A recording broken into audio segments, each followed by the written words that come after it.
Hello and welcome to the Somerset Archaeological and Natural History Society, which is usually known as SANHS. My name's Lizzie Induni and I'm a trustee for SANHS.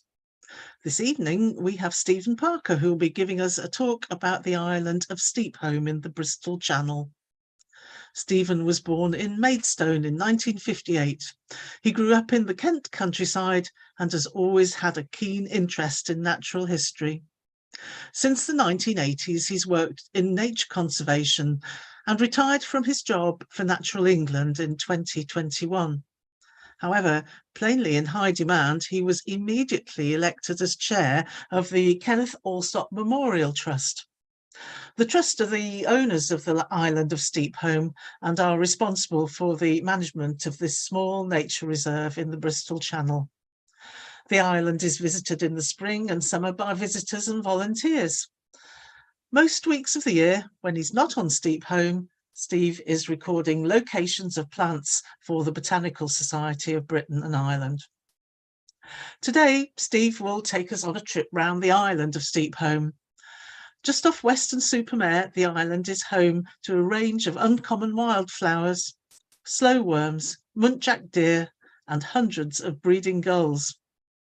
As usual, Steve will take questions at the end of the talk. To ask questions, you'll need to activate the chat button at the bottom of the page and type in a question. To find the button, just run the mouse over the bottom of your screen and a series of buttons should pop up. If the button's not there, it might be at the top right or even hidden under 3 dots. Because we're recording this lecture, we won't use names in the question time.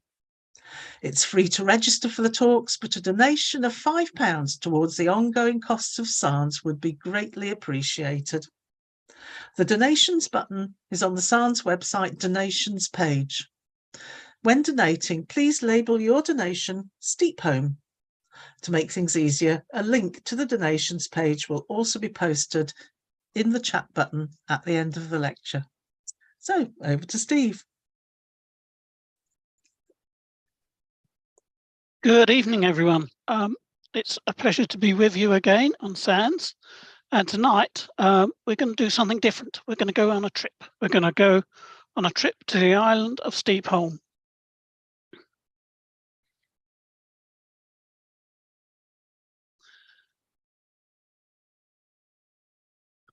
So as you probably already know, Steep Holm is a small island. It's in the middle of the Bristol Channel, and it's owned and managed by the Kenneth Allsop Memorial Trust. Being about 6 miles off the coast of Weston-super-Mare, it's really hard to visit unless you're in on the ways to get there. So to get there, one has to turn up fairly early at the morning at Weston-super-Mare in the harbour there. So here's a photograph taken about 6 o'clock in the morning. And what we're waiting for is the tide to come in. And once the tide comes in, then we can all don our life jackets, go down the quay, and then into the tiny boats that are going to take us across this 6 miles of the Severn Estuary to the island. The trips are run from Cardiff. So what happens is the boats set off at Cardiff just about in daylight, come over to Weston, where they collect the volunteers and the passengers, and then we head off across the bay to the island itself. As you can see, it's quite steep. There's only one place to land, and this is the landing beach here. It's a number of old and many derelict buildings on the island. These ones here, you get a better view from the coast, looking at the island itself. So you can see here the remnants of what is called the Old Inn. And this was built in about 1832, but it's now very unsafe, and as you can see, falling down in parts. So we land on this small beach. The beach, obviously, we land on when it's high tide, and then when the tide goes out, there's a much more large beach to explore later on during the day. Once you've landed on the island, you are there for about 12 hours. That's the only way we can get through the tides and land safely. A lot of people are a bit surprised that we're there for 12 hours and wonder what they're going to do. But actually, most people find it really relaxing. They visit the island, visit some of the guns, and stay some time in the cafe, and then maybe sit out on the terrace and watch the world go by. So you land, as I say, from Weston, unload onto this shingly beach. We have to unload everything, really, from milk, water, biscuits, everything we're going to need for that day. And also we also have to bring ashore any materials we want for repair or maintenance works on the island. The island itself is a site of special scientific interest. It's owned by the Kenneth Allsop Memorial Trust. Allsop was a broadcaster and was on the television, and he had a great interest in nature. And when he passed away, the idea was to buy a bit of land in Dorset. Fortunately, it didn't come to fruition. So the trust managed to buy the island of Steep Holm. It's a special place. It's a site of special scientific interest, as I said, but it's also a special place for lots of other reasons as well. So once one boat has arrived, boats sometimes go back to mainland, to Weston-super-Mare, to bring up a second boatload of passengers. So this on this trip is the second boatload just arriving. The trip across the water there, as you can see on a nice sunny day like this, when it's very smooth, takes about 15 minutes. Once you've landed, you can climb up the zigzag path to the top of the island, and then you're on the island properly, and you're greeted by the gulls. And it is actually, the island is owned and managed by the gulls, and they will let you know if you're in the wrong place at the wrong time. The gulls on the island, we get the lesser blackback gull and the herring gull. They're quite common. They're two common breeding species. We also get the greater blackback gull on the island, and that's one of the largest gulls in Europe. As you're walking around the island, we're heading here to the barracks. You can see the gulls are in the sky and they're shrieking out, maybe dive bombing us a little bit here. So this group of visitors here, you can see one person's sensibly brought along an umbrella. Another person's holding this twig above their head. That might look rather strange, but actually what happens if the gulls attack, then they just hit the twigs and they don't hit the person on the head, which has been known to happen. But generally, once the breeding season is over, then you can walk around the island in absolute peace and quiet.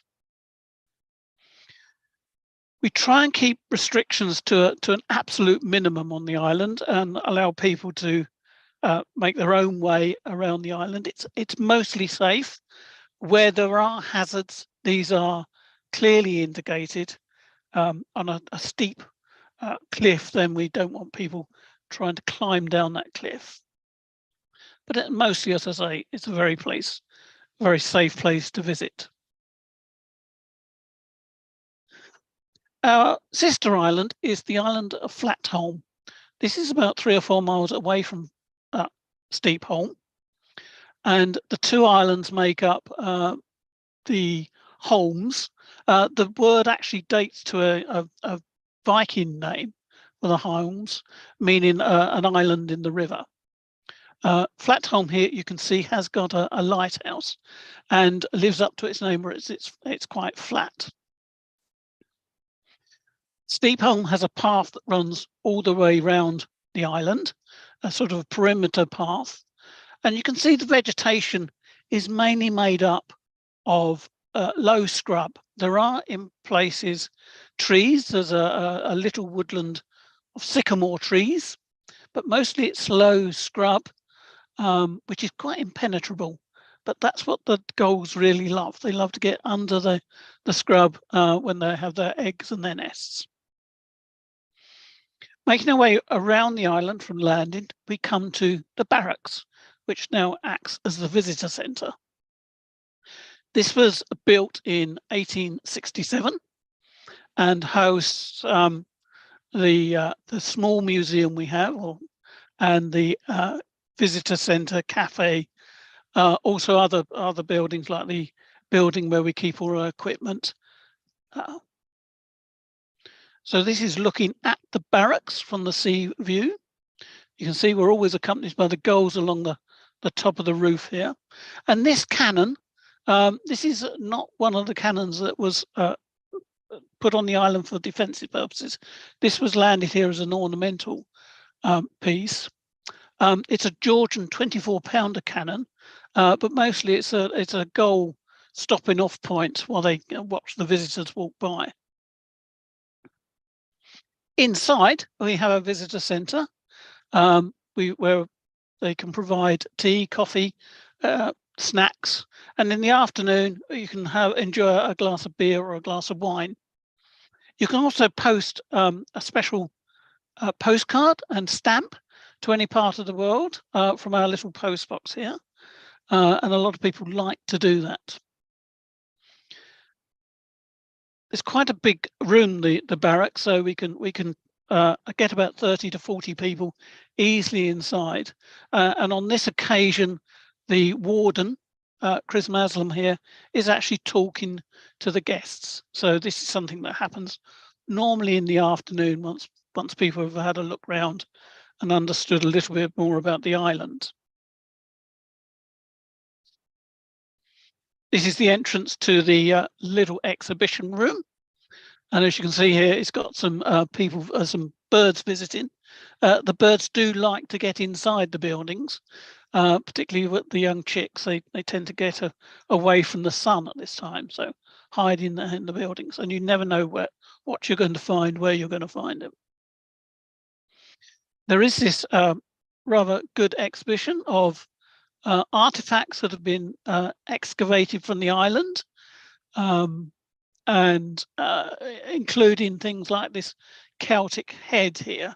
This is a replica. The original now is in the Weston-super-Mare Museum.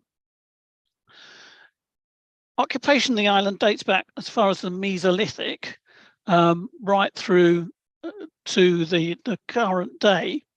But there was quite a lot of people living on the island in the 17th, 18th, 19th centuries. And there was probably a Roman building there, a Roman signal station there. So we've got archaeology from many different periods, including a grave slab here that was found in a broken state a couple of 100 years ago. So there's a long history of occupation. One of the things that people got up to on the island was fishing.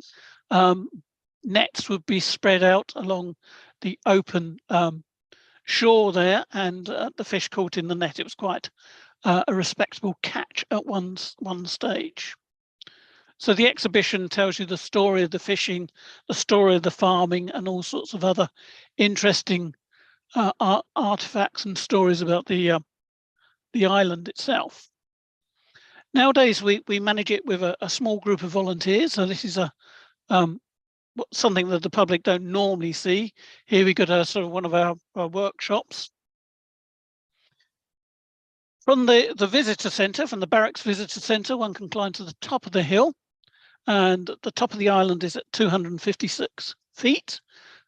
This is a trig point right at the very top, and from here you get 360-degree views right around the Severn Estuary. You can see all of the Somerset coast and quite a lot of the Welsh coast as well. The top of the island is actually flat and is covered by these plants called Alexanders. The Alexanders is a non-native plant, a possible Roman introduction that has spread on this island, and as you can see from this photograph on the top of the island, it's doing very well. It's one of the first places that the plant was recorded in Britain, and we've got some of the earliest records on Steep Holm for plants. So Alexander's was found in 1562, which is a very early record indeed. Other early plants recognised on the island and representing the flora today includes things like this magnificent tree mallow. If you get to the far end of the island, right from the landing beach up onto the plateau and around the perimeter path to the end, you come to the World War II structure, a searchlight post. Getting to this is not easy. You'd have to go down these opened steps across this platform and then onto there. So that's a no-no at the moment. We can't allow access onto that point. Just above that post, though, is an interesting area, an area that's actually now a designated site. This rather strange looking structure here was actually some iron steel, nickel steel defensive armament that was put on the island for a test, and it failed the test quite obviously because this ship here, HMS Argonaut, actually bombarded the island.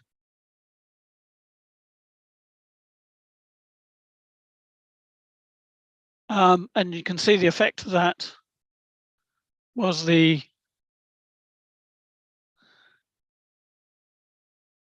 damage to the armament there. But this is now a scheduled monument site. There are other structures dating to the Second World War. So here we've got another Second World War searchlight post.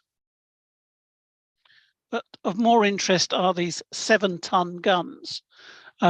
These are scattered around the island. They were never fired in anger. They're heavy, 7 tons in weight, and almost impossible to move. There was once a carriage that we were on, but that was scrapped and taken away from the island. But the guns themselves were far too heavy to move, so they are still here. Some of them buried in vegetation, but even after hundreds of years, they're in still very good condition. Underground, there are the munitions stores. These are places where gunpowder and cartridges would have been kept. There's also evidence, quite strong evidence, of the farmhouse that was built here in 1868. You can see it's not in very good condition now, with the walls starting to crumble. It's been in that condition for some time.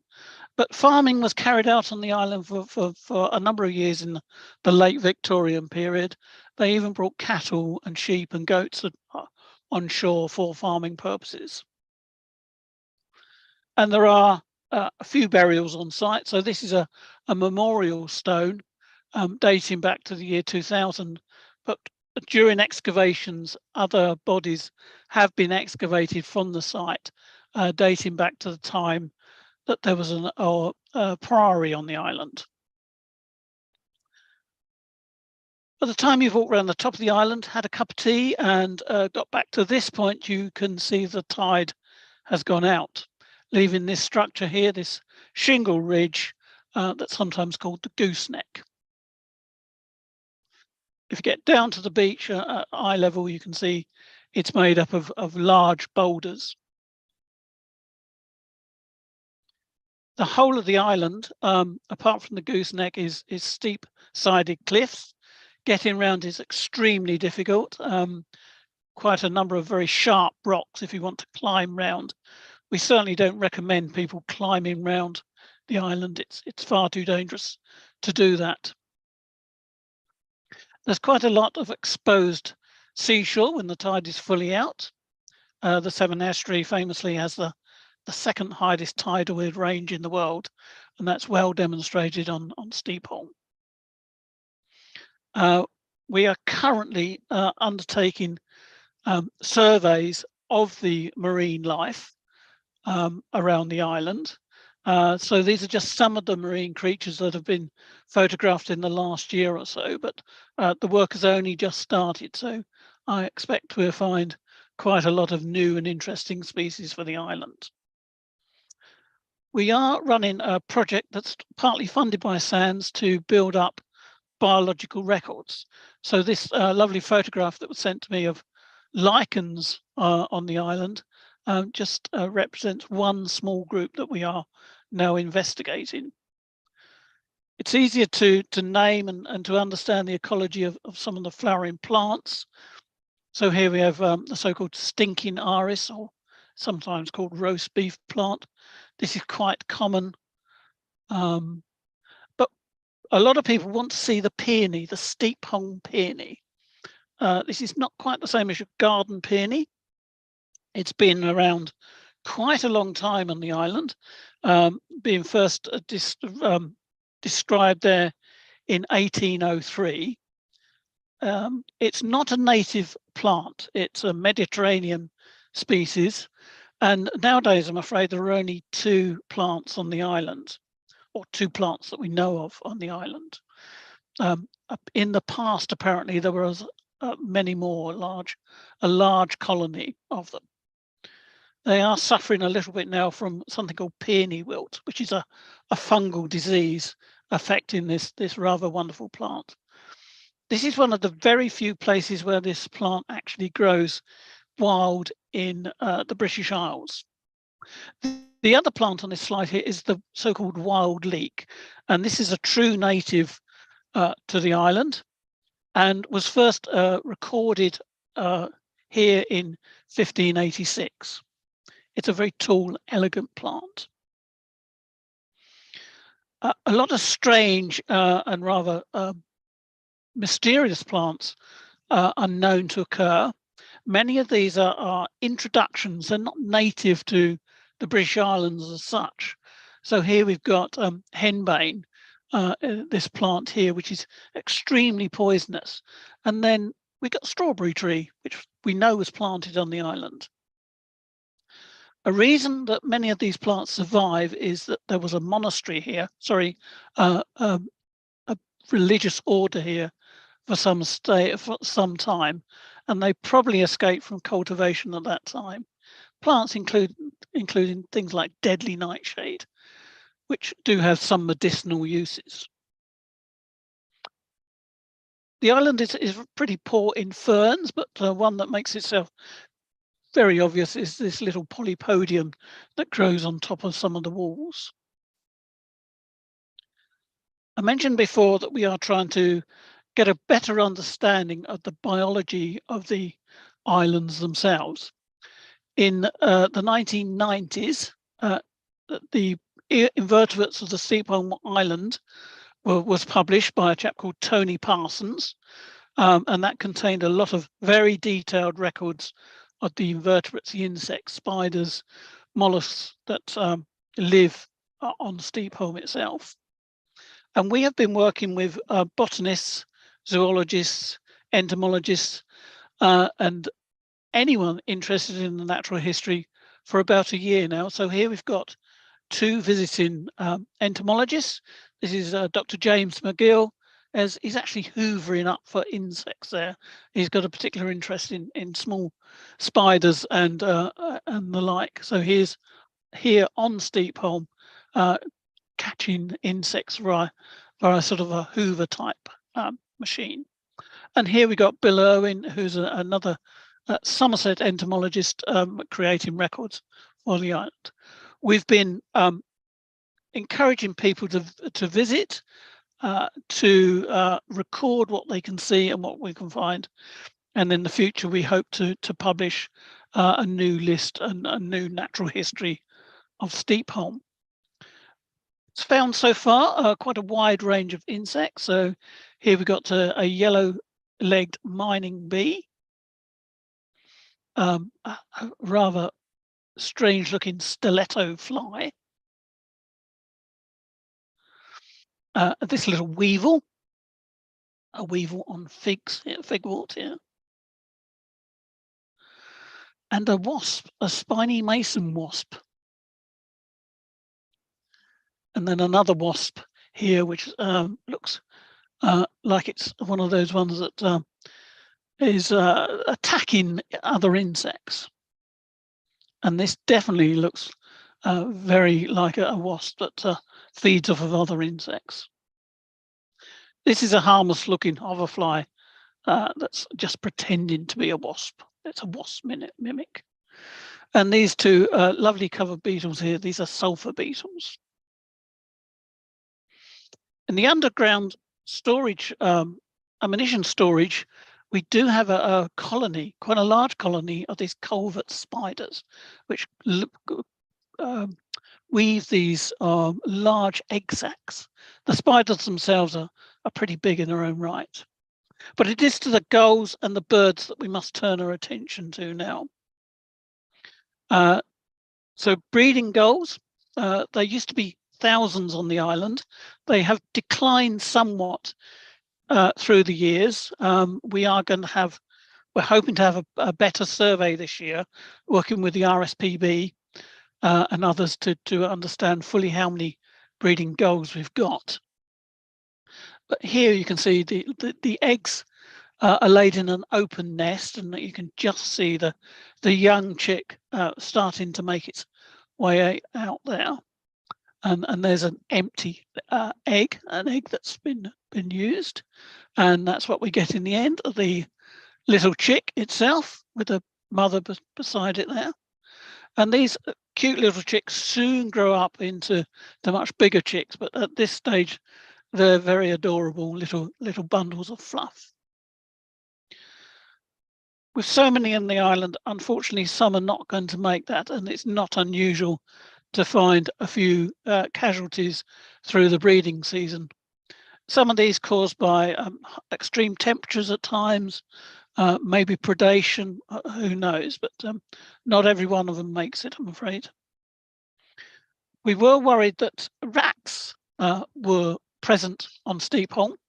That appears not to be the case. There's never been any records of rats on the island, which is very unusual because we're not far off of land, and ships and other vessels regularly used to land here. But the RSPB put down these little tunnels with a block of wax, chocolate type wax material that a rat would gnaw at, and then we take and look at those blocks, but there's no evidence of rats at all, which is a really good thing. Other breeding birds, we have cormorants. We have the cormorant nesting cliffs here, and these are large birds that regularly breed on the island and can be seen most times of the year flying around. Other birds include oystercatcher. I don't know of any evidence of actually breeding on Steep Holm, but they're always there quite often at the landing beach when you arrive. There are very good records of breeding peregrine falcon. And this is one of the reasons the island was bought by Kenneth Allsop Memorial Trust. Kenneth Allsop was particularly interested in birds, and he was particularly interested in peregrines. So here we've got a peregrine carrying something in its claws there, being chased by a gull.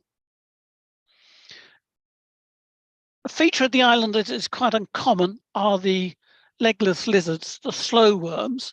They tend to be larger than the mainland species. They're exactly the same species. This one here has actually lost his tail, so he's been pecked at by a gull at some stage, and they have the ability for the tail to fall off and the lizard get away. And then we have a rather strange animal to find on an English island. This is the Muntjac deer, which originated in China. They're sometimes called the barking deer. They're about the size of say an Alsatian dog, and they were released onto the island. They were in the 1970s. And here we've got, if it works, one of them actually feeding at the back of the barracks visitor centre. We do not have a large number of ponds or water sources. So this little flow from the roof here is used by many of the deer just to quench their thirst. They're very shy. You can hear them barking. You sometimes hear the vegetation move as they walk through the area, but they're quite difficult to actually spot. Now, an island like this obviously needs someone to help manage it. So here we've got Chris. He's the Steep Holm warden. Chris has been associated with the island for many, many years. He knows every nook and cranny of the place, and he's excellent at understanding all of the various issues we have in managing a small, remote, uninhabited island. He's helped by his deputy warden, Mark here, and Mark's moving material from the beach up to the visitor centre on this little truck that we have. So this is the way that everything arrives at the visitor centre. Mark spent last summer on replacing or putting a safety barrier on this so-called 209 steps. He spent weeks and weeks and weeks doing this to allowing access to this Second World War lightout or lookout position there. Other volunteers, this is Tim. We are highly dependent on volunteers, so if anyone's interested and want to get actively involved with managing the island, they're always very welcome. This is Chris. He's cleaning off the cannon. You can see freshly, newly painted there, but the gulls will soon start to decorate it again. And this is Mr. Watts, Diesel Watts. Diesel has been helping us manage our electricity supply through this small generator here. The generator is actually called Bertha, and Watts here is actually replacing the flywheel. We have volunteers from other organisations as well. These are the dry stone wallers from the National Trust who come across 4 or 5 times a year to help upgrade and to mend some of the many stone walls. So visitors are welcome. They get involved with lots of tasks. So here a new volunteer has been put through her tasks of clearing off this old Nissen hut site. It's not easy work, so you know, particularly on a hot day like this was. We also have volunteers doing archaeological digs.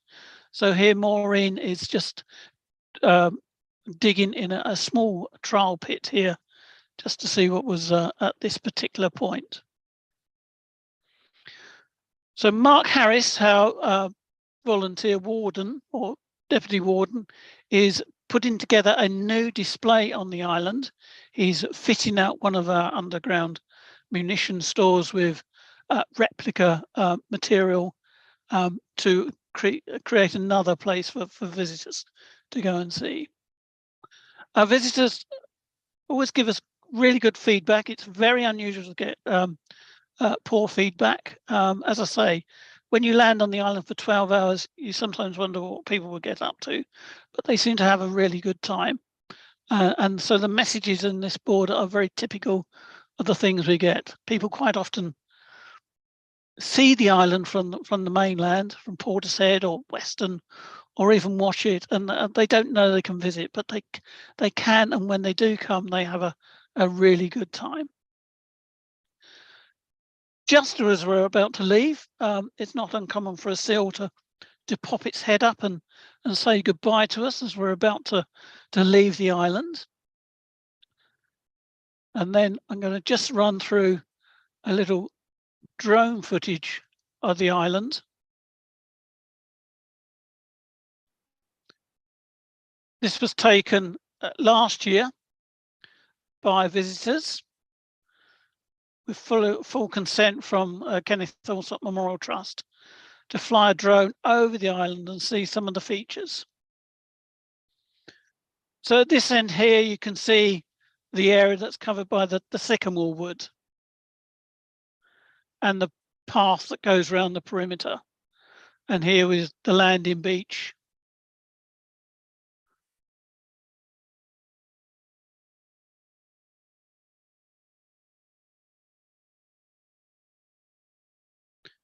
Flying along the side here, you can see that the cliffs are quite steep and treacherous in places. And this is the visitor centre, the barracks, with the small exhibition room. Top of the island mostly covered in scrub with a few scattered trees. The trees are nearly all planted in the 1970s.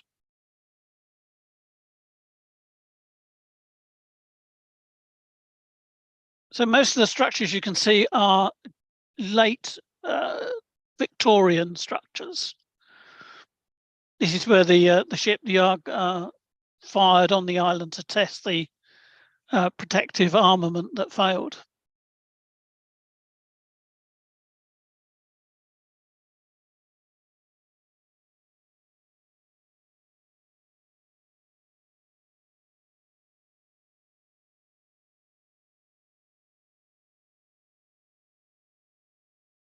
Down on the rocky shore, and you can see there in the background, Flat Holm.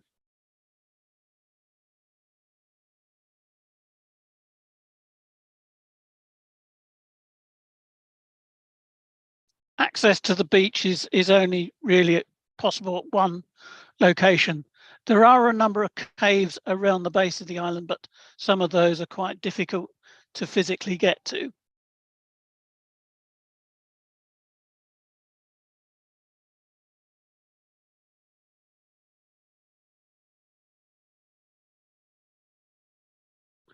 There was in the past various ways of landing on the island at piers and the like, but they've all gone now. They were washed away by storm surges and the like. So the tiny beach is the only place that it's really possible to get on shore nowadays. So to happy visitors, having a great day.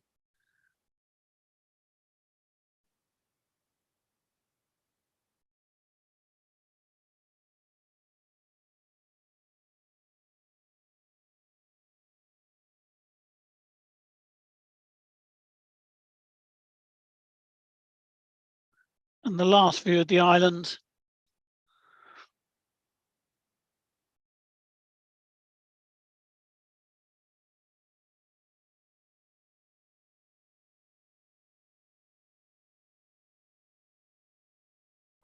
Okay, so thank you for listening. I hope you enjoyed your brief trip to Steep Holm, and it's been a pleasure talking to you this evening.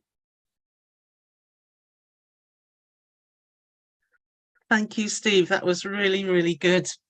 And yeah, raises quite a lot of questions. And don't forget, audience, if you've got questions for Steve, you can put them into the chat button and I will read them out.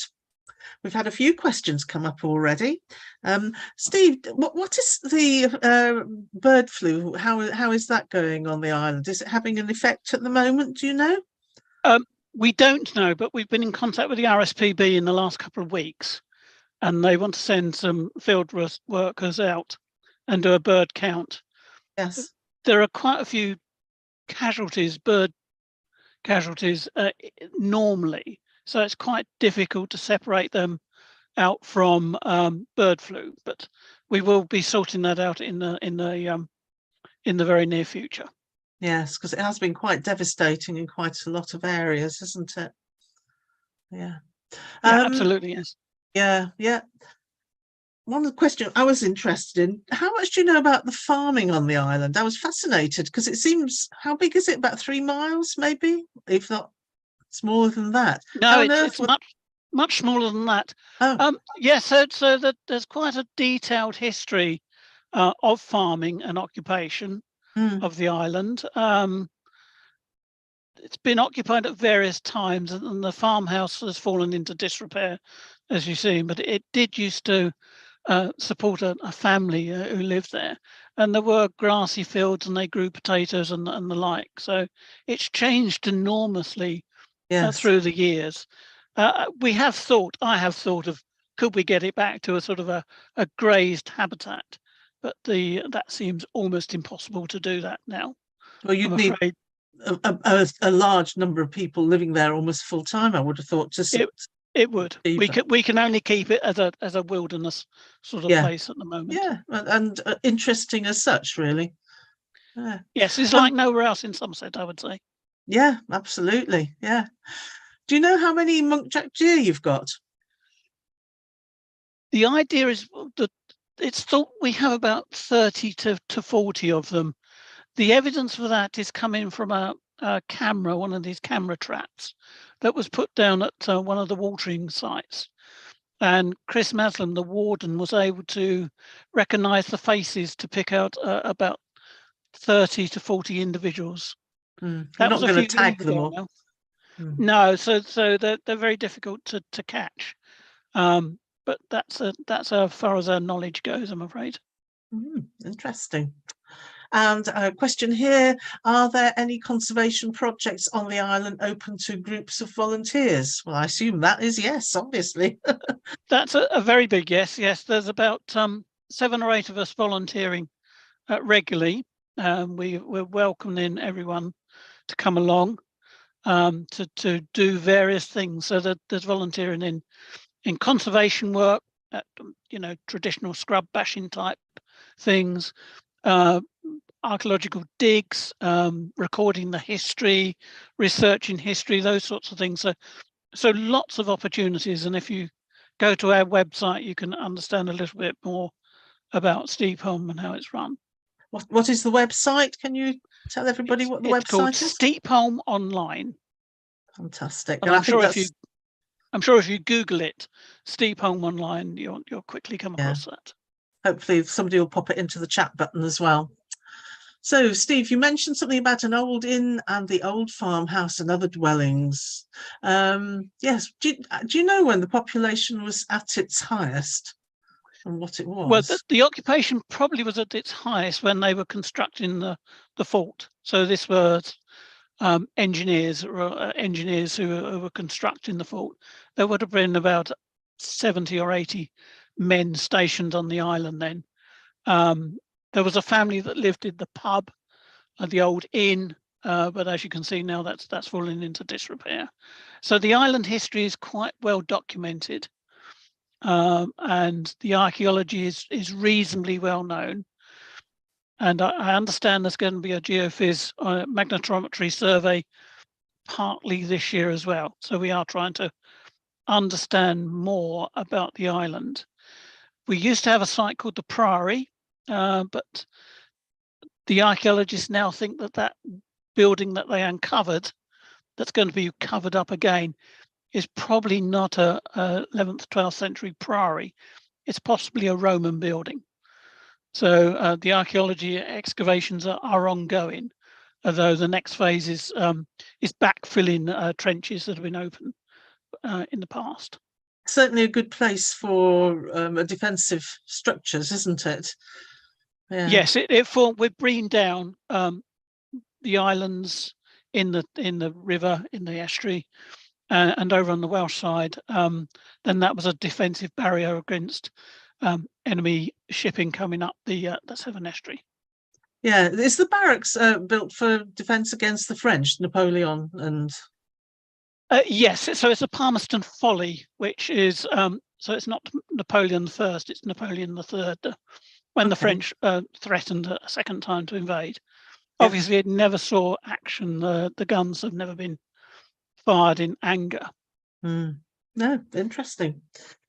Okay, what else have we got? Lots of questions coming through, which is lovely. Is there a plan for protecting the Steep Holm peony? And are there only 2 left on the island? There are only 2 left on the island that I know of. Both of them flowered last year. There probably should be a plan, but what the plan is, I've not worked out yet. Something to do next week. It's been kept in cultivation behind cages so that the muntjac don't nibble it. They don't seem to. I think the best way forward is probably to grow on seedlings and plant them out. But there's no formally thought through plan as yet. Yes. Oh, well, something to do next week then, eh? Absolutely, yeah.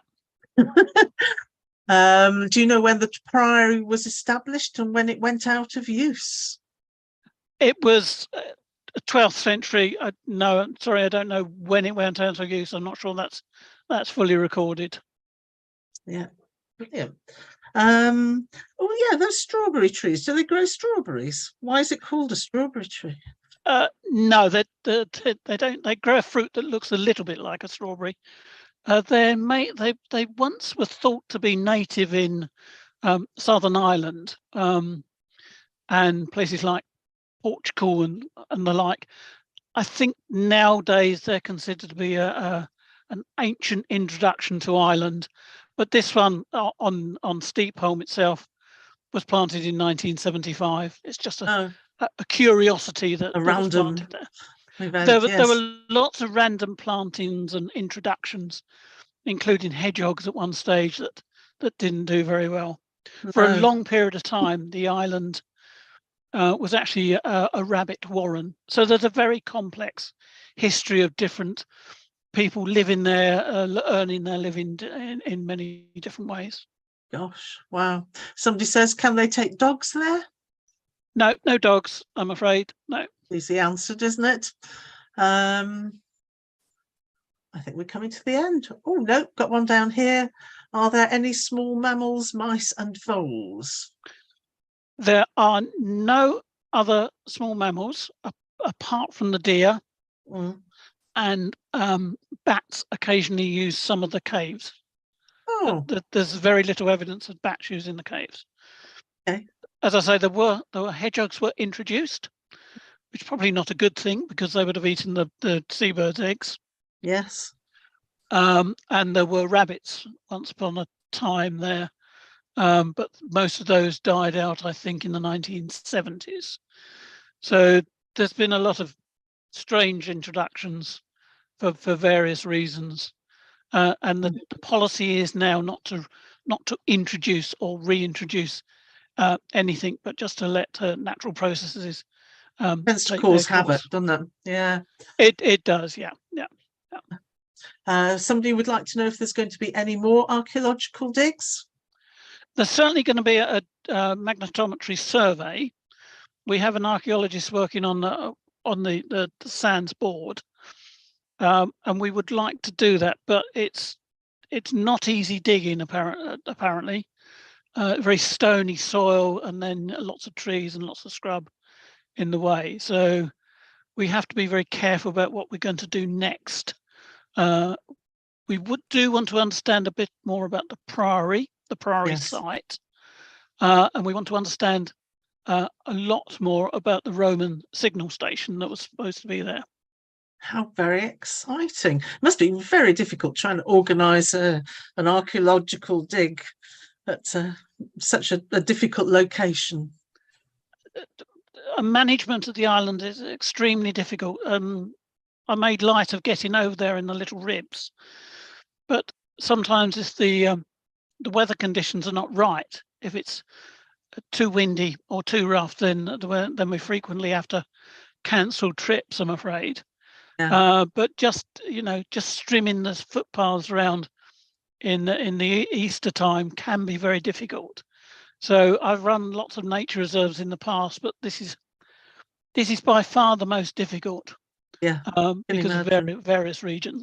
Yeah. But absolutely fascinating place. Yeah. Yeah. It's good to have a challenge. The visitor centre, how does it get its water? Is there a well?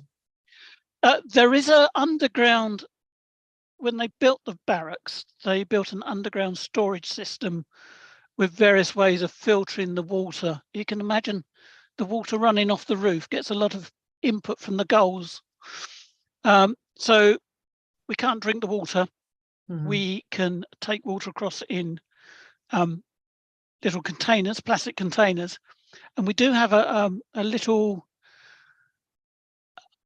filter system on the island that was input last year, and that sterilizes the water.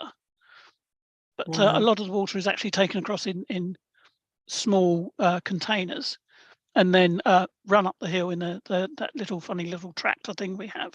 Okay, so when all those people were living there, how on earth were they managing? There was a well next to the old inn, and there's evidence of them collecting water off the roof. Yeah. So I don't know how they cope with the gull poo, but obviously they did. And there's one seepage line where water seeps out of the rocks. But under the barracks, there's an enormous quantity of water can be stored, and that's probably connected to some aquifer on Mendip as well. So I suppose if you use that and then you boiled it and cleaned it, whatever, and that would be yeah. And presumably but it is a challenge. Yeah. Yeah, absolutely. And presumably they had like dew ponds and things for animals and prayed for rain. The trust put in a pond on the top, and that actually dried out last year in the drought. But most years it does contain water. Some. Oh, that's interesting. The reason we've got the ponds there is actually for the wildlife rather than for the visitors. Yeah. Absolutely. Yeah. Yeah. Now, question here: what is the geology of Steep Holm? This is limestone, a great big drop of limestone. It's similar to the Mendip, so it's an extension to the Mendip Hills, really. Okay. Thereby adding to the difficulties of collecting water. Yeah.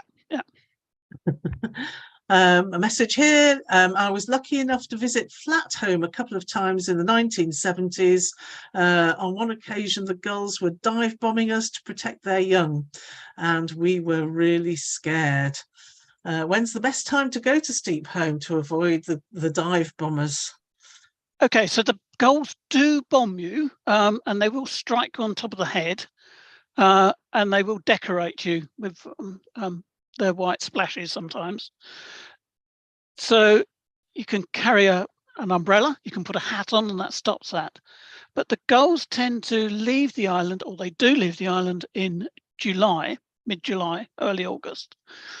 And then it's very peaceful and very quiet. So it's lovely. You can walk around in absolute peace and quiet, sit on the little place outside the barracks and enjoy the views. So August, September, possibly even October is some of the best times to visit when there are no gulls present. And after that time, you're kind of fighting the daylight problem, I suppose. You are. We do sometimes, and it's quite exciting actually taking people off in the dark. But my nerves are probably not up to that too many times. Yes, absolutely. A few more questions coming here. Are there any rabbits, puffins, or Manx shearwaters? Exotics? So there was rabbits. They've now died out completely. There was some evidence of Manx shearwater, and probably in the distant past puffin, but not nowadays, I'm afraid. So the main seabirds are the gulls and the cormorants, and the occasional oyster catcher. Shell duck occasionally breed on the island. And a question here: what is the main reason for the site being an SSSI? The notification, the citation, talks about some of the strange plants that we have there. Most of the plants are actually non-natives and introduced at some stage in the past, but they were quite rare at the time of notification of the SSSI. The other and the main reason I would say for notification is the island being a gullery. That's where the gulls breed, and for the slow worms. So those are the three reasons: that the strange plant life, the gulls, and the slow worms. Smashing, thank you. And what happens if the weather gets very nasty? You have a shelter there, don't you? There's a place to get a cup of tea. Yes, yes, you can. You can actually stay over on the island. There are beds and places like that, but we don't do that for visitors. If we get stranded, the first thing to do would just be to stay the night, and we got some emergency food supplies and sleeping bags and the like. So that's one way around that. If there's a medical emergency, we call the helicopter across, and they do an emergency evacuation. But if the weather was too bad for boats, then it would be helicopter would be our first choice, I think. Oh, lovely. All good stuff. Yeah. Was the Roman signal station a kind of lighthouse or beacon? I assume so. I don't think we know fully. The assumption is that the Romans were using the Severn Estuary. There's lots of Roman pottery been discovered, so it must have been some sort of lookout for ships coming up along the coast or coming down the coast from Bristol area. So it would have been there probably was some sort of lighthouse there, but I've no evidence for that. No, fantastic. Well, judging by the number of questions we've had, I think people have been very engaged with this webinar. Thank you very much, Steve. It's been a pleasure, and I invite as many of you as wants to come along and find out more about the island. I think we'd like to do that. Presumably we just go and look at the website, do we? You go and look at the website and book online, and then I'll see you across there. Well, thank you very much indeed. And we hope to get you back another time. Thank you very much. There is no escape. So we have more events coming up from SANHS this month. On Wednesday, the 22nd of March, if you go to the Somerset Heritage Centre, there will be a local history talk about heraldry in Somerset. And Des Atkinson will be giving that talk at probably about, it says 8:30, but best to check online and see what time that will be happening. Very excitingly, on the 25th of March, a whole day, the annual Archaeology Day, will be happening at Bleeden Village Hall. Do check online again for details about that. Some of our associated societies are having events as well. It looks like the Bath and Counties Archaeological Society are having a Zoom lecture on the 29th of March. Looks like it's called Archaeology Online, Archaeology and the Recovery of Military Personnel. Child History Group have a talk on the paintings of William Hogarth, and that's on the 9th of March, that's tomorrow.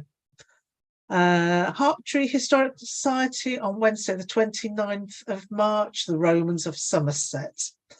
And I think that's actually in the Harptree Memorial Hall. And Historical Association of Taunton Deane are having a lecture on creating a usable past, the legacy of the 1917 revolution in modern Russia. And that's on, that's tonight. So anybody who's going to see that has missed our fabulous webinar. And lastly, Kingston Time Travellers, 12th of March, Get Inspired, an event for the inquisitive. An introduction to family historical research. Okay, well, thank you very much for everybody who's been tonight. We hope we see more of you again next time. And thank you from the webinar team, Nathanael, Allan, Tony, and of course, Emma. And thank you all for coming and seeing us tonight.